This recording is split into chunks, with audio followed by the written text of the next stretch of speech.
அழைப்பை ஏற்று வருகை தந்திருக்கும் பத்திரிகையாளர்கள், டிவி பத்திரிகையாளர்கள், நண்பர்கள், டெக்னீஷியன்ஸ், கம்பெனியில் நடித்த அனைவரையும் வருக வருக என்று வரவேற்கிறேன். இதை ஐ இன்டர்நேஷனல் சார்பாக உங்கள் அனைவரையும் இருகரம் கூப்பி வரவேற்கிறோம். இந்த பூகம்பத்தினுடைய டீசர் வெளியீடு இது ஒரு முக்கியமான நிகழ்ச்சி. இந்த படம் இப்படியெல்லாம் ஒரு பெரிய அளவில் வரும்னு நாங்கள் கூட எதிர்பார்க்கல. அந்த அளவுக்கு இது இசாக் ஹுசைனி அவர்கள் உழைத்தார்கள். வெளிநாட்டு தொழில்நுட்பத்தை கொண்டு வந்து முக்கியமாக யாருமே தொடாத ஒரு கதைக்களத்தை எடுத்திருக்கார். அதான் ரொம்ப முக்கியம். இதுக்கு உழைப்பு, எல்லோருடைய உழைப்பை விட அவர்கிட்டருந்து நாங்கள் நிறைய பாடங்களை கற்றுக்கிட்டோம். குறிப்பாக சொல்லப்போனால் காலையில் 8 மணிக்கு ஷூட்டிங்னு சொன்னால் முதல் ஆளாக அங்கே போய் நிற்பார். நாங்கள் யாராவது டெக்னீஷியன்ஸ் லேட்டாக வந்தோட அதை கூட கவலைப்படாமல் அந்த வேலையும் சேர்த்து அவர் செய்வார். அவர்கிட்டருந்து நிறைய நல்ல பழக்க வழக்கங்களை நாங்கள் கற்றுக்கிட்டோம். அதனால் இந்த படம் வந்து மிகப்பெரிய வெற்றியை அடையணும் அப்படின்னு வேண்டிக்கிட்டு விடைபெறுகிறேன். நன்றி, வணக்கம். உண்மையிலேயே படம் போய் ஒருத்தர் சொன்னார், எல்லாம் சிறப்பாக இருக்குது, ஜம்மன் இருக்குது, நல்லா இருக்குன்னு சொன்னார். உண்மையிலேயே சிறப்பாக இருக்குது படம். உண்மையிலேயே அதாவது எனக்கு தெரிஞ்சு இவர் வந்து நீடிச்சா இந்த படம் நல்லபடியாக ஓடிடுச்சுன்னா சக்ஸஸ் ஆகிடுச்சுன்னு வச்சுங்களேன். அடுத்த புருஸ்லேயே அவர் இங்கே இறக்கிடலாம். அந்த அளவுக்கு இருப்பா பேச அந்த அளவுக்கு சிறப்பாக, ரொம்ப சிறப்பாக பண்ணியிருக்கீங்க. அவர் பிரதரே அது மாதிரி தானே, நல்லா கும்பலாக நல்லா தெரிஞ்சவர், கராத்தே தெரிஞ்சவர், எல்லாருக்கும் மாசாக இருந்தவர், நிறைய படங்கள் நடித்தவர். இவர் அதே வழியில் வராரு. உண்மையிலேயே சிறப்பாக இருக்குது, பிரமாதமாக பண்ணியிருக்கு. ஸ்வாட் ஃபைட்டு வந்து பண்ணுறது அவ்வளோ ஈஸி இல்லை. அது கொஞ்சம் தப்புச்சுன்னா கைத்தெல்லாம் விட்டுப்படும். ரொம்ப அழகாக பண்ணியிருக்காரு. நிஜமான ஸ்வாடை கொண்டு வந்திருக்கேன்னு சொல்லி மிரட்டுறாரு அவர் இணை இயக்குனர். ரொம்ப சிறப்பாக பண்ணியிருக்காரு. உண்மையிலே எம்ஜிஆர் தான் அந்த மாதிரிலாம் ஸ்வாட் ஃபைட்டு அதெல்லாம் சுருள்லாம் ரொம்ப அழகாக சுற்றுவார். அது வந்து கரெக்டாக தொழில் தெரிஞ்சவங்க சுற்றினா தான் தப்பிக்க முடியும், இல்லைன்னா அவனே காலி ஆகிடுவான். எவன் கையில் இருக்கான்னு அவன் காலி ஆகிடும். அவ்வளோ அழகாக பண்ணியிருக்காரு. உண்மையிலேயே அந்த ஆக்ஷன் காட்சிகள் எல்லாமே சிறப்பாக இருக்குது. இந்த படம் நல்லபடியாக வெற்றி பெறணும், இதை நம்பி வந்திருக்காரு. உண்மையிலேயே அவருக்கு இந்த முதல் போட்டதும் அவர் இயக்குந்து எல்லாத்துக்குமே ஒரு அங்கீகாரம் அவருக்கு ஹுசைனி கிடைக்கணும். இல்லை பணியாற்றுங்க அத்தனை பேருக்கும் நல்ல அங்கீகாரம் கிடைக்கும் கூறி எனக்கு வாய்ப்பு கொடுத்த விஜயமுடி சார் நன்றி கூறி விடைபெறுகிறேன். நன்றி, வணக்கம். இந்த ஃபைட்டை பற்றி நல்லா சொல்லிகிட்டு இருந்தாங்க எல்லாருமே. இவர் அதுக்குன்னே பிறந்தவர் மாதிரியே இருக்கிறாரு. அதுக்கு முன்னாடி இந்த ஸ்டண்ட்டு மாஸ்டர்லாம் ஒரு அடைமொழி வச்சுருப்பாங்க, நீங்கள் எல்லாம் கவனிச்சிருப்பீங்க. சூப்பராயன், கனல் கண்ணன், அப்புறம் வந்து தீப்பொறி ஆறுமுகம், அப்புறம் ஸ்டன் சிவா. இப்போ இதில் பார்த்தீங்கன்னா கமாண்டர் கே பாபு, பொன்னேரி புயல் டாக்டர் ஜோதி, இப்படி வந்து ஜூடோ ரத்னம், இப்படி எல்லாருக்குமே நல்ல பேர் வச்சுங்க. ஸ்டண்ட்டு மாஸ்டர் மட்டும் ஜாக்குவார்த்தங்க, நீ வெள்ளங்கத்தை விலை கொடுத்து வாங்குறதுக்குன்னே ஒருத்தர் வந்திருக்கானா அது பாலா தான். ஸோ அதனால் வந்து அவங்களுக்கு வந்து அதுதான் ஒரு அடையாளமாக இருக்கும். இப்போ இந்த இப்போ நம்ம இசாக் சார் பார்த்திங்கன்னா ஒரு என்ன தான் ஒரு ஃபாரின்லேருந்து வந்தாலும் மரியாதையாக எல்லாத்தையும் பழகிறதுல கொஞ்சம் தனித்து இவருக்கு தெரியும். ஒரு ஆர்டிஸ்ட்டுங்கிற பந்தம் இருக்காது. அவருக்குள்ளே ஒரு சினிமாங்கிற ஒரு தாகம் இருக்கிறதுனால அப்பப்போ 2 வருஷமோ 1 வருஷத்துக்கு ஒரு தடவை இந்த மாதிரி ஒரு படங்களை பண்ணிகிட்ருக்கிறாரு. ஏற்கனவே இவரை ஹீரோ வச்சு நம்ம ரவிராஜா படம் பண்ணியிருந்தார். அந்த படம் நல்லா போயிருந்தது. இப்போ ரொம்ப நாள் கழித்து மறுபடியும் அதாவது கொரோனாவுக்கு அப்புறம் வந்து இப்போ படம் பண்ணியிருக்கிறாரு. ஸோ இந்த மாதிரி படங்கள்லாம் ஓடணும். என்னென்னா இப்போ ஒரு அஜித், ரஜினி, கமல், விஜய், அஜித், சூர்யா, தனுஷ், ஜெயம் ரவி, கார்த்தி, இவங்க படங்களுக்கு தான் வந்து படங்கள் மாதிரி தெரியுதுன்ட்டு நிறைய பேர் சொல்கிறாங்க. பப்ளிசிட்டி வந்து நம்ம பத்திரிக்காரங்களை என்னென்னா அவங்க இருந்தால் கொஞ்சம் நல்ல நேரம் நல்ல க்ரௌடு வந்து நல்லா பெருசாக பண்ணியிருப்பீங்க. ஸோ சினிமா வாழ வைக்கிறதே இந்த மாதிரி சின்ன படங்கள் தான். சின்ன படங்கள் நடித்து தான் எல்லாம் பெரிய ஆர்டிஸ்டாக மாறியிருக்காங்க. ஸோ உங்களுக்கு கண்டென்ட் வேணுன்னா வருஷத்தில் நீங்கள் இந்த 12 படத்தை மட்டும் வச்சுருந்தீங்கன்னா உங்களுக்கு கண்டென்ட் கிடைக்காது. ஸோ இந்த மாதிரி சின்ன படங்களெல்லாம் நீங்கள் கண்டென்ட் எடுத்து நல்லா நீங்கள் போட்டிங்கன்னா தான் உங்களுக்கும் நிறைய வியூவர்ஸ் கிடைப்பாங்க, படங்களும் நல்லா ஓடும். பாதிக்கப்பட்டவங்க தான் கை தட்டுன, பத்திரிக்காரன் நீயே கைத்தட்டலாம். இங்கே மட்டும் கைத்தட்டுறது பத்தாது, அது உங்களோட சேனல்லையும் உங்களோட யூடியூப்லேயும் போட்டு படத்தை பெருசாக கொண்டு வாங்க. இதில் ஒரு அன்பு வேண்டுகோள் தான். ஏன்னா நாங்கள் நல்லா இருந்தால் தான் நீங்கள் நல்லா இருப்பீங்க, அதை மனசில் வச்சுக்கோங்க. ஸோ இந்த படம் வந்து மிகப்பெரிய வெற்றி அடைந்து அடுத்தடுத்து நிறையா இருக்குது. உண்மையிலே படம் வந்து நல்லா ஒரு கிராண்டியரான படம் தான் இது. ஒரு நல்ல அதுக்குள்ளே ஒரு கதையும் வச்சுருக்காங்க, சென்டிமெண்ட்டு. ஸோ மினி வந்து கொண்டு போய் சேர்க்க வேண்டியது உங்களை. ஒவ்வொரு யூடியூப்பும் குறைஞ்சபட்சம் 1 லட்சம் பேரை படம் பார்க்க கொண்டு வரலைன்னா பார்த்துங்க. முனை தொட்டு தொடருவேன் மொட்டின் குகையிலும் பட்டு படருவேன் பட்டத்தரசியே எட்டு தொகை உனை இரட்டை உடல் என ஒட்டி உலவுவோம். இந்த உலகினில் வந்த மொழிகளில் முந்தி பிறந்தவள் சந்த வழிகளில் சிந்தை அணுவினில் வந்து உதிப்பவள் எங்கள் பகைவனை உந்தி மிதிப்பவள் முத்தமிழே அடி தொத்துங்கிளி எங்கள் மூச்சிலும் பேச்சிலும் துள்ளி நெளி நல்ல புத்திர நான் உனை செய்யும் ஒளி இன்ப பூந்தமிழே கொஞ்சம் தேனை தெளி முத்தமிழே அடி தொத்துங்கிளி என்ற மூச்சிலும் பேச்சிலும் துள்ளி நெளி நல்ல புத்திர நான் உன்னை செய்யும் ஒளி இன்ப பூந்தமிழே கொஞ்சம் தெளித்தெளி இந்த உலகினில் வந்த மொழிகளில் உந்தி பிறந்தவள் சந்த வழிகளில் சிந்தை அணுவினில் வந்து உதிப்பவள் எந்த பகைவனை உந்தி மிதிப்பவள் இந்த உலகினில் வந்த மொழிகளில் உந்தி பிறந்தவள் சந்த வழிகளில் சிந்தை அணுவினில் வந்து உதிப்பவள் எந்த பகைவனை உந்தி மிதிப்பவள் வட்ட சிலம்புடை தொட்டு தொடருவோம் மொட்டின் குகையிலும் பட்டு படருவோம் பட்டத்தரசியை எட்டு தொகை உனை இரட்டை உடலிட ஒட்டி உழவோம் முத்தமிழே அடி தொத்துங்கிளி என்ற மூச்சிலும் பேச்சிலும் துள்ளி நெளி நல்ல புத்திர நான் உன்னை செய்யும் புள்ளி இந்த புந்தமிழே கொஞ்சம் தேடை தெளி என்று அவையோரை கும்பிட்டு அருந்தமிழை வணங்கி மிகவும் மகிழ்ச்சியான பொழுது அன்பின் கனி பண்பின் கனி பாசக்கனி நேசக்கனி அஸ்ஸலாமு அலைக்கும் உசைனி அல்ல அவரை பார்க்கும் போதே ஒரு பல்கலைக்கழக கூடாரம் என்று அண்ணன் தேவராஜ் அண்ணன் விஜயமொழி அவர்கள் விலாவாரியாக சொல்லியிருக்கிறார். ஏன்னா அவரை பார்க்கும்போதே நான் பக்கத்தில் கொஞ்சம் பயமாகத்தான் உட்கார்ந்திருந்தேன். ஏனென்றால் முதலில் பயமுறுத்தியது கராத்தே தெரியும், அதுக்கடுத்து வீர வாள் வீச்சு தெரியும், அதுக்கடுத்து கம்பு சண்டை தெரியும், சொல்லிக்கொண்டே போகிறார்கள். கதை, திரைக்கதை, வசனம், இயக்கம், நடிப்பு, தயாரிப்பு, நிச்சயமாக இது முத்திரை பதிப்பு. இவர் ஏதோ ஒரு வெளிநாட்டுக்காரர் போல தோற்றம் அளிக்கின்றார். அது இவர் யாரும் இல்லை, தெய்வ தமிழை பேசிய மதுரையில் பிறந்த மன்னன், மதுரைக்காரர் என்பதால் நல்ல பலத்த நம்முடைய தமிழ் சிங்கம். போலந்திலே போய் தங்கி அங்கே அமெரிக்காவிலே போய் படித்திருக்கிறது இந்த சிங்கம். போலந்திலே குடியேறி இருக்கிறது. ஆனாலும் இந்த தமிழ் மண்ணில் சொந்த மண்ணிலே வந்து படம் எடுத்து இதை பல வெற்றிகளை படைக்க வேண்டும் என்று இந்த தமிழ் தாகத்துக்காக இந்த வேகமாக வந்த இந்த சிங்கத்தை நீங்கள் பாராட்டுங்கள், கரவொலி கொடுத்து பாராட்டுங்கள், போற்றுங்கள். அதை சொல்வான், இவன் சொல்வான், அவன் சொல்வான் என்று பார்ப்பது ஒரு அறியாமை.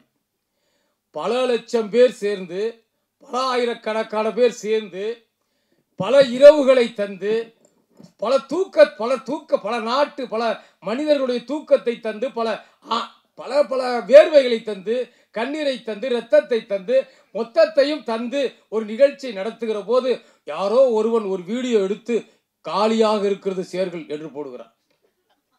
எவ்வளவு பேருடைய வேர்வை, எவ்வளவு பேருடைய கனவு, எவ்வளவு பேருடைய உழைப்பு, அவனுக்கு அதெல்லாம் தெரியாது. போற போக்கில் அடிச்சு போயிட்டே இருப்பான், காலி நோ சேர் அடிப்பான். ஆனால் அதுக்கு பதில் யாரும் சொல்ல மாட்டார்கள். அவன் சொல்கிறான். பல ஆயிரக்கணக்கான பேர் அந்த நிகழ்ச்சியை பார்க்க முண்டி அடித்து சண்டை போட்டு சத்தம் போட்டு கோவித்து கொண்டு போனதை இதுவரைக்கும் எங்கும் காமிக்கப்படவில்லை. அதுபோல்தான் இந்த படத்தை பற்றி பேசுவான், வாயிலே வந்ததெல்லாம் ஏசுவான், ஒரே வார்த்தையில சொல்லி முடிப்பார் அடிமா.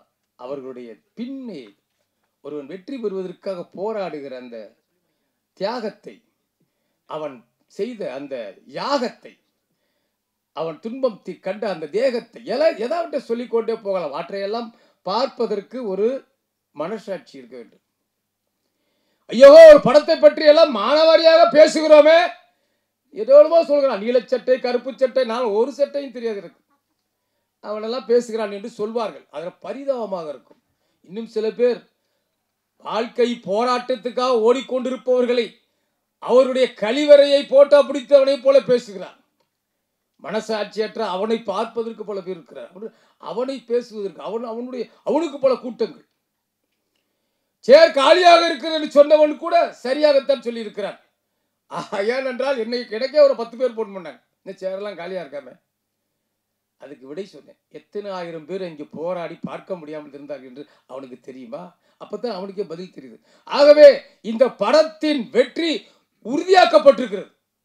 இன்டர்நேஷனல் அளவிலே வெற்றி பெறும்.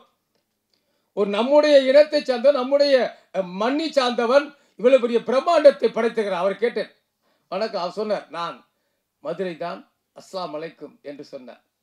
ஒரு இளைஞன் கல்லூரி காலத்திலே உலக இஸ்லாமிய மாநாடு கீழக்கரையிலே நடந்தது. அந்த மாநாட்டிலே நபிகள் நாயகத்தை பற்றியும் சொல்ல வேண்டும், நிலாவை பற்றியும் சொல்ல வேண்டும். ஆனால் நிலாவை சொல்கிறானா நபிகள் நாயகத்தை சொல்கிறானா என்று தெரியக்கூடாது என்று மிகப்பெரிய தமிழகத்தையே உலுக்கிய மிகப்பெரிய நடுவர்கள் அண்ணன் விஜயமொழிக்கு தெரியும். ஏரிக்கரையிலே போறவளை பெண்மையிலே என்று பாடல் எழுதிய அந்த தெய்வ தந்தை, கலைஞரையே அறிமுகப்படுத்திய அந்த தந்தை யார் தெரியுமா? கவி காமு ஷரீப் ஒரு நடுவர். கவிதை உலகத்திலே பிதாமகன் கவி கோ அப்துல் ரஹ்மான் ஒரு நடுவர். அண்ணன் தெரிந்திருக்கிறது. கவி மாமன்னன் மு மேத்தா ஒரு நடுவர். கல்லூரி மாணவர்கள் உலகமெங்கும் இருக்கக்கூடிய பல்வேறு இளைஞர்கள் கூட்டம் திரண்டு முதல் பரிசு அந்த இஸ்லாமிய மாநாட்டில் பெற வேண்டும் என்று எழுதுகிறார்கள். தலைப்பு அண்ணா, தலைப்பு உசைனி ஹீரோ அண்ணா, தலைப்பு தலைப்பு the title of the poem, தலைப்பு பாலை நிலா. நிலாவை சொல்கிறானா நபியை சொல்கிறானா என்று தெரியக்கூடாது. அதுதான் அதனுடைய சூட்சமம். முதலிலே பாலைவனத்தை பற்றிய ஒரு அறிமுகம் அந்த கவிஞன் எழுதுகிறான். அந்த மாணவன், பள்ளிக்கூட கல்லூரி மாணவன். அலை போலும் காடல் நெளிந்தாடும், நீண்ட அடற்பரப்பாய் மணற்பரப்பு கிடக்கும். அலை போலும் காடல் நெளிந்தாடும், நீண்ட அடற்பரப்பாய் மணற்பரப்பு கிடக்கும். இன்ப ஒலி கூறும் பறவைகளின் காணவில்லை. உறைந்திருந்தது இருட்சாரம் எங்கும். இந்த உலகத்தின் மேனியில் ஒரு நோயாய் அந்த உறுப்பு நிலம் நெருப்பு நிலம் விளங்கும். அங்கே களை சிந்து ஒளிவார்க்க ஆமினாத்தாய் கருவளர்த்த நபி நிலவே நீ உதித்தாய். அப்படியே தொடர்கிறார். நிலாவா நபி பெருமான சொல்கிறானா என்றுதான் சூட்சமம். பொட்டிலெந்த வெண்மேக பெண்ணினத்தை பொசுக்குகின்ற உலகில் நீ வந்ததால் தான் நிலா. பொட்டிலெந்த வெண்மேக பெண்ணினத்தை பொசுக்குகின்ற உலகில் நீ வந்ததால் தான் மொட்டவிழ்ந்த விண்மீனை பொட்டாய் வைத்தாய். மோட்சத்தின் இருப்பிடம் தாய் பாதம் என்றாய். பட்ட நிலம் பட்டவனம் பசுமை நிலம் என்றே வேதம் பார்க்காமல் ஒளி கொடுத்தாய். மூடமேக கட்டறுத்த பாலைவன நிலவே கவி நிலவும் புவி நிலவும் நபிய நீதான். தஞ்சமென வருவோர்க்கு இடம் கொடுத்தாய். தங்கிய பின் மலம் கழித்தார் அதை எடுத்தாய். நஞ்சு வைத்த யூதப்பெண் செயல் பொறுத்தாய். நாமெல்லாம் உடன் பிறப்பு என்று உரைத்தாய். பஞ்சினடி பால் நிலவே முகில் யூதர்கள் பாதகங்கள் செய்தாலும் ஒளி கொடுத்தாய். அஞ்சு நிதம் கொடுமைகளை அனுபவித்த அடிமையரின் விடுதலைக்கு வழிவகுத்தாய். அள்ளிப்பூ ஏழையர்கள் கண் விழிக்க ஆடி வந்த அருள் நிலவே இந்த வானில் உயர்ந்த வானில் வெள்ளிப்பொன் தாரைகள் இருந்தும் ஈச்ச ஓலை வேந்திருந்த குடிசையில் தான் வாழ்ந்திருந்தாய். வாழ்வில் எல்லாமே பெற்றாலும் அல்லா நாயன் எப்போதும் விரும்புவதோ எளிமை என்றாய். வல்லோனே சொல்வதையே செய்த நீதான். வரலாற்று வானத்தில் வளர்பிறைதான். மேற்றிசையில் மெக்காவில் பூத்திருந்தாய். மேதினியின் திசையெங்கும் குளிர்ச்சி தந்தாய். வேற்றுமைகள் ஏதென்றாய். மேற்றிசையில் மெக்காவில் பூத்திருந்தாய். மேதினியின் திசையெங்கும் குளிர்ச்சி தந்தாய்.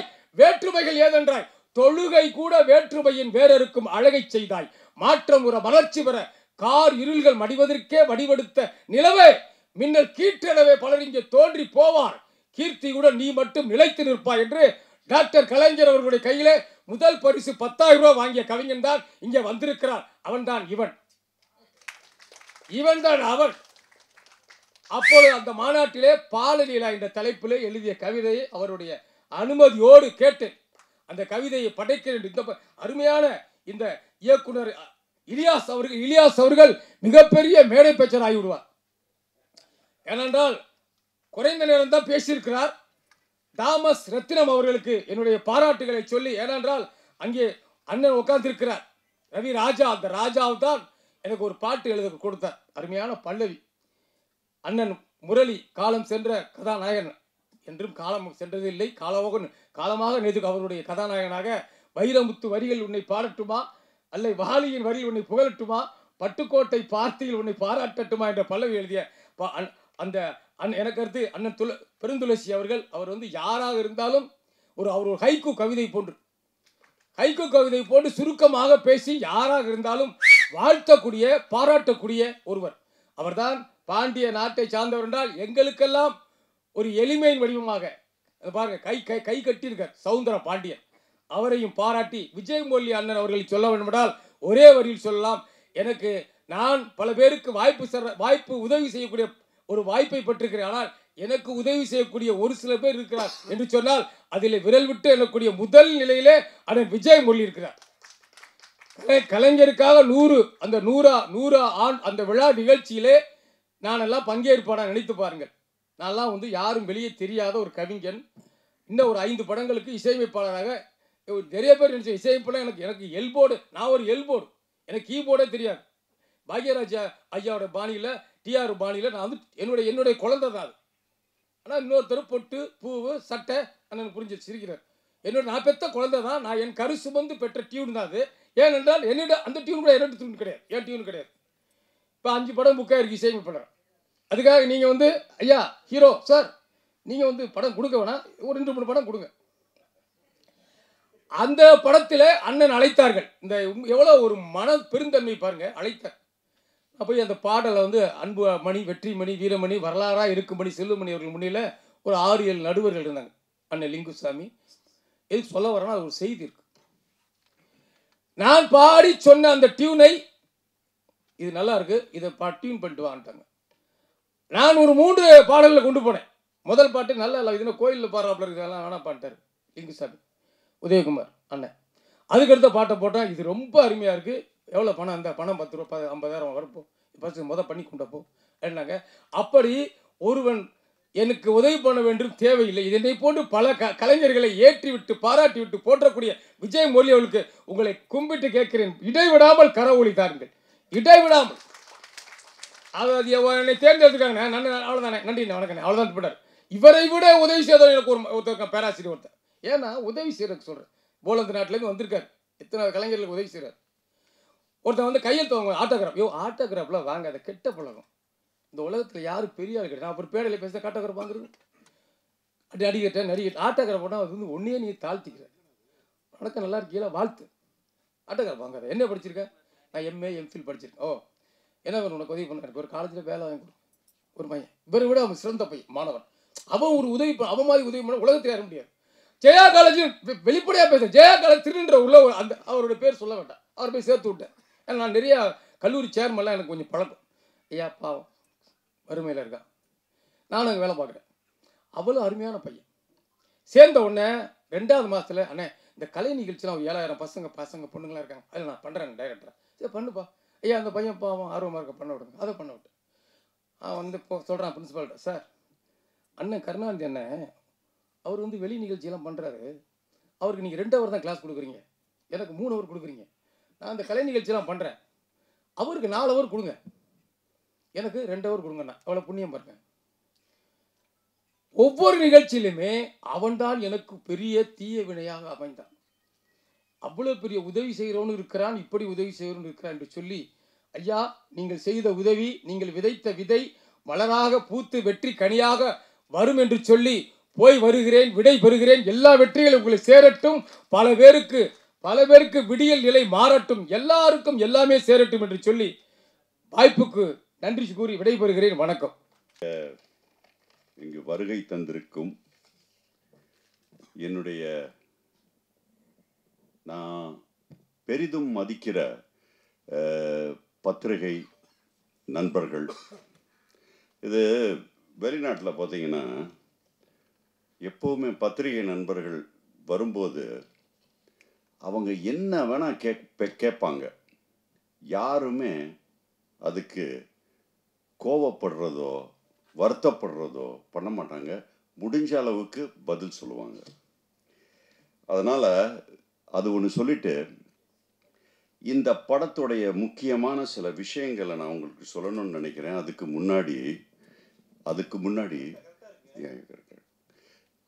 முன்னாடி நான் இங்கே வருகை தந்திருக்கிற நம்ம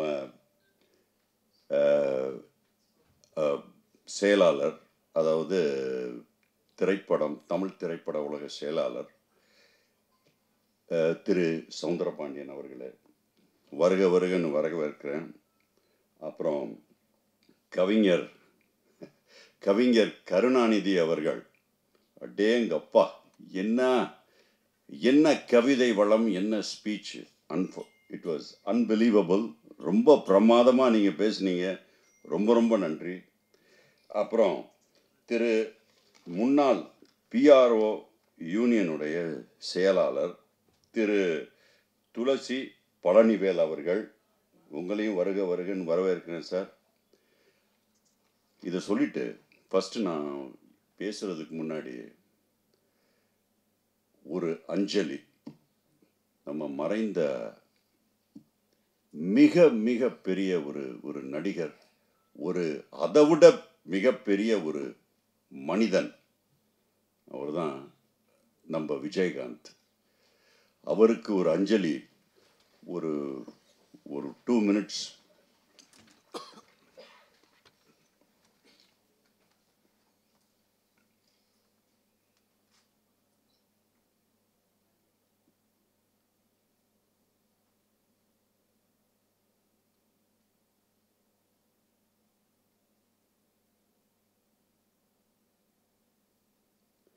Thank you very much. அவரை பற்றி நான் பெருசாக பேசுறதுக்கு எல்லாரும் பேசிட்டாங்க. பெருசாக என்னால் அதுக்கு மேலே எதுவும் என்னுடைய ஒரு இதனால என்னால் எதுவும் பேச முடியாது. அந்த அளவுக்கு he was a great man. எனக்கு பர்சனலாக ஓரளவுக்கு, நான் சின்ன பையனாக இருக்கும்போது என்னுடைய வீட்டு பக்கத்தில் இருந்தவர் தான் நம்மளுடைய புரட்சி கலைஞர் விஜயகாந்த் அவர்கள். அவர் அப்போது பெருசாக திரைப்படத்தில் வரல, நான் சின்ன பையன். அவர் என்னுடைய சொந்தம் ஒருத்தருக்கு ரொம்ப ஃப்ரெண்ட். அவங்க அங்கே தான் அவரை பார்ப்பேன். என்ன தம்பி எப்படி இருக்க மதுரை வெள்ளைக்காரா அப்படின்னு சொல்லுவார் என்னைய. சின்ன வயசில் கொஞ்சம் அப்படி ரொம்ப ஃபேராக இருப்பேன், அதனால் அதை பார்த்துட்டு மதுரை வெள்ளைக்காரான்னு சொல்லுவார். ஒரு மாதிரி கிண்டலாக ஜாலியாக இருப்பார். எப்பப்போ ஏதாவது அப்படி தலையில் தடை விட்டுட்டு போவார். அப்புறம் நான் படம் பண்ணும்போது கண்மணி உனக்கான்னு ஒரு படம் பண்ணும்போது நான் அவரை பார்த்து, அப்போ அவர் தான் தலைவர், நான் அவரை போய் பார்த்து வீட்டில் அப்படி போய் வெளியே போய் அப்படி நின்றுருந்தேன். அவரடி பார்த்து வாங்க தம்பி உள்ள அப்படின்னு அவரே கூப்பிட்டார். நிறைய பேர் உட்காந்துருந்தாங்க, கூப்பிட்டு சொன்னார். நான் சொன்னேன், சார் என்ன ஞாபகம் இருக்கா அப்படின்னு கேட்டேன். அவர் அப்படியா அப்படின்னு இப்படி யோசிச்சார். இப்போ நான் சொன்னேன், நான் ஷிஹான் ஹுசைனியோட தம்பி. ஓ நம்ம மதுரைக்காரமா அப்படின்னு சொல்லிட்டு, படம் பண்ணுறியாப்பா, வெரி குட் அப்படின்னு சொன்னார். நீங்கள் தான் அடிதடி ஆக்ஷன்லாம் சின்ன வயசுலேருந்தே பண்ணிகிட்டே இருப்பீங்களே, அந்த மாதிரி நல்ல ஆக்ஷன் பண்ணுப்பா படத்தில் அப்படின்னாரு. நான் சொன்னேன், உங்களுடைய இன்ஸ்பிரேஷனில் தான் சார் நான் ஆக்ஷன்லாம் பண்ணுறேன் படத்தில். இல்லை, இந்த படத்தில் நல்லா பண்ணியிருக்கேன் சார் ஆக்ஷன், நீங்கள் தயவுசெய்து படத்தை பாருங்கள் அப்படின்னேன். அவர் சொன்னார், எங்கேயோ ஒரு இதுக்கு போகிறேன், நான் கண்டிப்பாக உன் படத்தை நான் கண்டிப்பாக பார்ப்பேன் அப்படின்னு சொன்னார். பார்த்துட்டு என்னை தேடி கண்டுபிடிச்சி, என் ஃபோன் நம்பர் கூட அவர்கிட்ட இல்லை.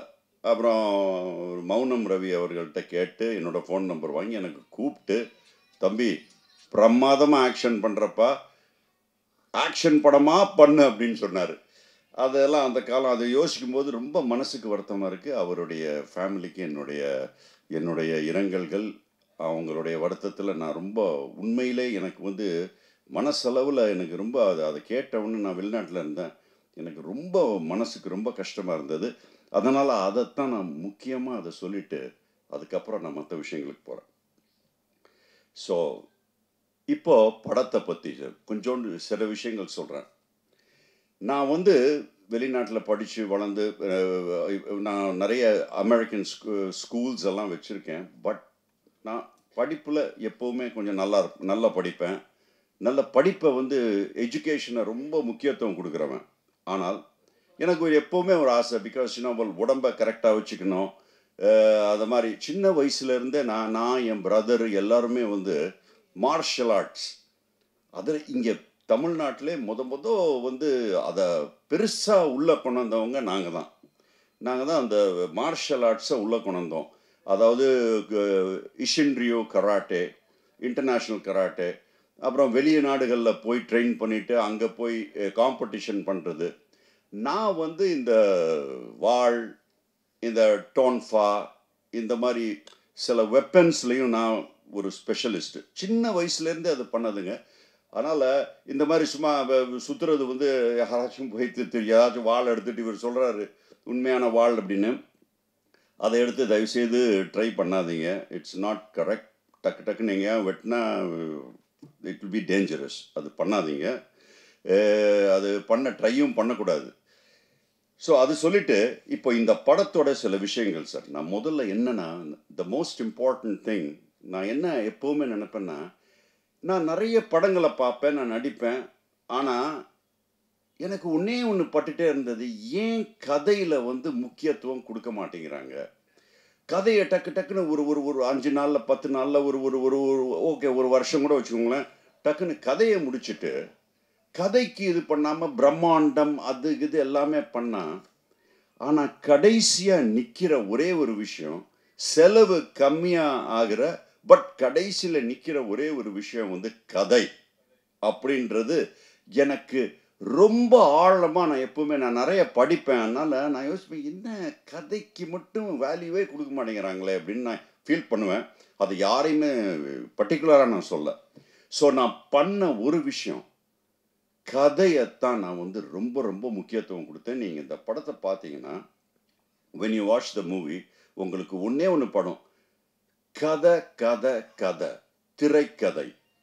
இதைத்தான் ஹவு ஒரு நாட்டு போட்டு நாட்டை அவுக்கணும், நாட்டு போட்டு நாட்டை அவுக்கணும்.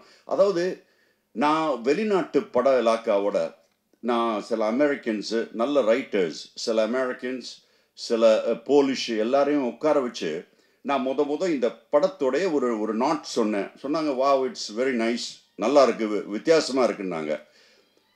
அப்புறம் நான் திரைக்கதை நானே எழுதி அவங்ககிட்ட காமிக்கும்போது, நான் சொன்ன ஒவ்வொரு சீனையும் இந்த சீனை தூக்குங்களேன் அப்படின்றாங்க. இதை எதுக்குங்க தூக்கணும், அது தூக்கணுங்களேன் அப்படின்றாங்க. தூக்கணுன்னு பார்த்தா அந்த கதை அப்படியே தான் இருக்குது, ஒன்றும் மாறலை. சொன்னாங்க, பாருங்கள் இப்போ எதுக்கு இந்த சீனை வைக்கிறீங்க? ஸோ அவ்வளோ ஸ்மார்ட்டாக யோசிக்கிறாங்க அவங்க. இந்த சீனை எடுங்களேன், இதுவும் ஒன்றும் ஆகாது படத்துக்குன்றாங்க, அந்த சீனை எடுக்கிறது. அப்புறம் அவங்க லேசாக சில மாற்றங்கள் சொல்லுவாங்க. அதெல்லாம் நம்ம பார்க்கும்போது உண்மையிலே நான் நினச்சேன், நான் பெரிய அறிவாளி, நான் எழுதுனது ரொம்ப நல்லா இருக்குது அப்படின்னு நினச்சேன். ஆனால் அவங்க சொல்லும்போது அவங்க ஒவ்வொன்றா எடுத்து இதை குப்பையில் போடுங்க, இதை குப்பையில் போடுங்கன்னு நமக்கே ஒரு மாதிரி, என்னடா இது இவர் இப்படி சொல்கிறாங்க நம்மளை. ஆனால் அதுக்கப்புறம் வர்றது தான் உண்மையான கதைங்க. அதாவது 10 பேர் நினச்சி இது எதுக்கு நீங்கள் வைக்கிறீங்க, அதாவது தேவையில்லாத சீனை வைக்கவே கூடாது படத்தில். கோ வித் த ஃப்ளோ, அதாவது எதை நீங்கள் பிடிக்கிறீங்களோ அதை பிடிச்சிட்டே போயிருங்க அப்படின்னு சொன்னாங்க. சும்மா இங்கே போட்டு இது கமர்ஷியல் இல்லை சார், இது கொஞ்சம் கமர்ஷியல், அதெல்லாம் பண்ணாதீங்க சார், கதையோடு வரட்டும் அப்படின்னு சொல்கிறாங்க. ஸோ அந்த ஒரு மேட்டரை நான் ஃபாலோ பண்ணேன். எனக்கு கிடைச்ச, நான் இந்த படத்தில் ஃபர்ஸ்ட் ஆஃப் அப்படியே கொஞ்சம் காமிக்கும்போது வித்தவுட் இன்னும் இதெல்லாம் ஆகலை, ஃபுல்லாக முடியல, சில அப்படியே சீன்ஸ்லாம் காமிக்கும்போது ஒருத்தரை நான் நார்மலான ஒருத்தரை உட்கார வச்சு பார்க்கும்போது எனக்கு கிடைச்ச, நானா என் படத்தை பற்றியா அப்படி பண்ணிட்டேன் இப்படி பண்ணிட்டேன்லாம் சொல்ல மாட்டேன், பட் எனக்கு கிடைச்ச ஒரே ஒரு பெரிய காம்ப்ளிமெண்ட் நான் எதுன்னு நினைக்கிறேன் தெரியுமா சார்? அவங்க வந்து ஆஹா உங்கள் படம் நல்லா இருக்கு, ஓஹோ உங்கள் படம், அப்படிலாம் சொல்கிறத நான் விரும்பவே மாட்டேன். ஆனால் என்ன சார் அது முடிஞ்சிருச்சா சார் என்று ஒருத்தர் 2-3 பேர் கேட்டாங்க. என்ன முடிஞ்சிருச்சா, ரொம்ப ஃபாஸ்ட், படம் ரொம்ப ஷார்ட்டா சார்? இல்லைங்க, படம் 2 hours 10 minutes, இன்னும் சில சீன்ஸ்லாம் எடுக்க வேண்டியது இருக்குது, 2 hours இருக்குது, இல்லை டக்குன்னு முடிஞ்ச மாதிரி இருந்தது அப்படின்னா அதுதான் எனக்கு compliment. That's what I consider as a compliment. இப்போ அந்த கதையில் இருக்கிற 3 விஷயங்கள் சார் டக்குன்னு சொல்லி முடிச்சிடுறேன், ரொம்ப டைம் எடுக்க விரும்பலை. இது லவ் வந்து கொஞ்சம் இருக்கணும் படத்தில், இல்லைன்னா அதில் வந்து ஒரு இது இருக்காது. அதுக்கு நான் ஒரே ஒரு வாசகம் சொல்லிடுறேன், இதில் நீங்கள் கேட்டிருப்பீங்க. நான் உன்னை காதலிக்கிறேன், உன் குழந்தைய வயிற்றில் சுமக்கிறேன், ஆனால் உன்னோட கல்யாணம் பண்ணி உன்னோட வாழ மாட்டேன். ஏன்னா அதை நீங்கள் you have to watch it in the movie. அதில் ஒரு வித்தியாசமான சில ட்விஸ்ட் வச்சுருப்பேன் காதல்லையும். இன்னொன்று வந்து 2வது வந்து அரசியல் சார். அதை நான் கொஞ்சம் சட்டாரிக்கலாக, அரசியல் நிறைய இருக்குது படத்தில், ஆனால் யாரையுமே டைரெக்டாக நான் தாக்க விரும்பலை, நான் தாக்கவும் இல்லை, எனக்கு அந்த தாக்கவும் பிடிக்காது. Because that's not my business. அது அது அது அந்த இதுக்குள்ளே நான் போகல. ஆனால் சட்டையர் சிஸ்டத்தை சட்டையர் பண்ணியிருப்பேன். அதாவது பிச்சையில் 3 ரகம். வந்து பேண்ட்டு சட்டையை கிழிச்சிட்டு ரோடாக சுற்றி எடுக்கிற பிச்சைக்காரங்களே நான் மதிக்கிறேன். அது நீங்கள் தயவுசெய்து மைண்டில் ஏற்றிடுங்க. பேண்ட்டு சட்டையை போட்டு கிழிச்சிட்டு ரோட்டில் எடுக்கிற பிச்சை. 2வது நம்ம தர்கா, கோயில், சர்ச்சுன்னு சொல்லி அதை பேஸ் பண்ணி எடுக்கிற கையேந்தி திருவடியேந்தி எடுக்கிறது. அதில் கொஞ்சம் ஓரளவுக்கு வசூலாகும். ஆனால் இந்த 3வது பிச்சை இருக்க ரொம்ப சூப்பர் பிச்சை. 5 வருஷத்துக்கு ஒரு தடவை வந்து அம்மா தாயேன்னு சொல்கிறது, அதுக்கப்புறம் அவங்க நினச்சதெல்லாம் பண்ணுறது. இது வந்து இதை ஒரு சட்டாரிக்கெலாம் இதை வேறு மாதிரி நான் யூஸ் பண்ணியிருப்பேன் படத்தில். அதை நீங்கள் யூ கேன் வாட்ச் தட். இன்னொன்று வந்து அதுக்கு மேலே ஒரு அசிங்கமான ஒரு பிச்சை என்னென்னா, பிச்சைக்காரன்ட்டே பிச்சை வாங்கிறது. அது என்னென்னா, ஓட்டு கேட்க வர்ற பிச்சைக்காரன்ட்ட அவன்கிட்டயே காசு வாங்குறது. இது அதை விட வேர்ஸ்ட்டு. இதெல்லாம் வந்து ஜனநாயகத்தை ரொம்ப கெடுக்குது அப்படின்றத நான் ரொம்ப கேர்ஃபுல்லாக சொல்லியிருக்கேன். இன்னொன்று என்ன சொல்லியிருக்கேன்னா, இங்கே பாருங்கள், இன்னொரு விஷயம் நான் ரொம்ப யோசித்து சொல்லியிருக்கிறது என்னென்னா, சும்மா வந்து ஆளுக்கால் ஒன்று தலைவர்னு சொல்லி வந்து பேசுறது, மோனோலாக் அடிச்சுக்கிட்டே போகிறது. நாங்கள் இது பண்ணுவோம் அது பண்ணுவோம், நீங்கள்லாம் எனக்கு ஓட்டு போடுங்க. நாங்கள் உங்களுக்கு ஓட்டு போடணும்னா நாங்கள் உங்ககிட்ட கேள்வி கேட்கணும், நீங்கள் எனக்கு பதில் சொல்லணும். அதே மாதிரி பத்திரிகை நண்பர்கள், நீங்கள் வந்து கேள்வி கேட்டால் அவங்க ஒவ்வொரு கேள்விக்கும் பதில் சொல்லணுங்க. What is your qualification? நீங்கள் என்னை ஆள போகிறீங்க, உங்களோட குவாலிஃபிகேஷன் என்ன? What are you? நீங்கள் யார் அப்படின்றது எங்களுக்கு தெரியணும். ஸோ அந்த இன்ட்ராக்ஷன் அதை நான் கொஞ்சம் பேஸ் பண்ணியிருப்பேன். இங்கே நீங்களாம் பேசிட்டு போகாதீங்க, எங்ககிட்டையும் கேளுங்க. இங்கே வந்து சில பத்திரிகை நண்பர்கள் கேட்பாங்க கேள்வி, அருமையான கேள்வியாக இருக்கும். நான் வெளிநாட்டில் உட்காந்து அப்படி பார்ப்பேன், என்னடா ஒரு கேள்வி கேட்பாங்க பக்காவா, ஆஹா இப்போ இப்போ நம்ம தலைவர் பதில் சொல்ல போகிறாருன்னு நான் நினைப்பேன். ஆனால் உடனே கோவப்படுவாங்க. ஒரு நல்ல கேள்வி பத்திரிகையாளர் கேட்டாங்கன்னா, நீ எந்த பத்திரிகைப்பா, நீ எங்கேருந்துப்பா வர்ற, நீ யாரியா, நீ உன் வீடு எங்கே இருக்குது, உன் பேர் என்ன, எந்த பத்திரிகை? இது வந்து எனக்கு வந்து ரொம்ப மனசுக்கு கஷ்டமாக இருக்கும் இது பார்க்கும்போது. You have to answer. நீ பதில் சொல்லணும். நீ தலைவன்னா நீ பதில் சொல்லணும். நீ யார் பத்திரிகை, நீ எந்த பத்திரிகை, அந்த பத்திரிகை, இதெல்லாம் கேள்வி கேட்காம நீங்கள் பதில் சொல்லுங்கள். So these are the points. நான் வந்து அதை கரெக்டாக எடுத்து சில விஷயங்களை நறுக்குன்னு சொல்லியிருப்பேன். பெருசாக இதையே வளவலன்னு சொல்லாமல், பட் எனக்கு என்னுடைய மனசில் இருக்கிற கோபத்தையும் ஆதங்கத்தையும் நான் வந்து அதில் படத்தில் வச்சுருக்கேன். அதனால் அரசியலில் கூட ஒரு ஒரு ஒரு ஒரு ஒரு ஒரு மாதிரி ஒரு சட்டிலாக சொல்லியிருப்பேன்.